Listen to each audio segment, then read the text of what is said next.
focused on Coxiella burnetii, which causes Q fever, a zoonotic disease transmitted via aerosols of infected animal, especially cattle, sheep, goats, amniotic fluid, placenta, urine, or feces.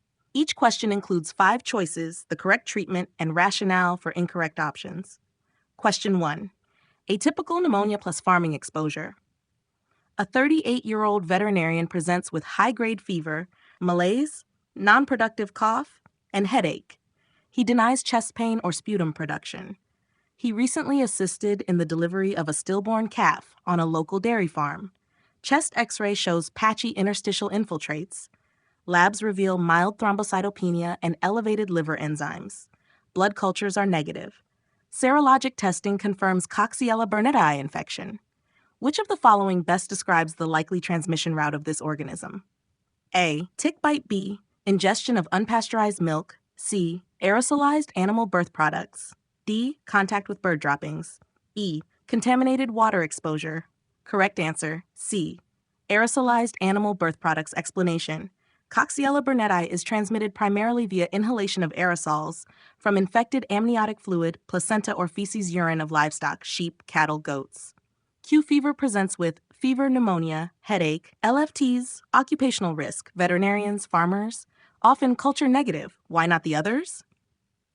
A. Tick bite, vector for Rickettsia, Borrelia, Ehrlichia, Anaplasma, but not the main route for Coxiella. B. Unpasteurized milk, rare route, much less common than aerosolized material. D. Bird droppings, associated with Chlamydophilus psittaci and Histoplasma, not Coxiella. E. Contaminated water, more consistent with Legionella or Giardia, not Coxiella. Question 2. Diagnosis and treatment. A 47-year-old sheep farmer presents with fever, chills, retroorbital headache, and non-productive cough. He recently handled several births during lambing season. Physical exam reveals no rash. Chest X-ray shows lobar consolidation and LFTs are elevated. Blood cultures are negative.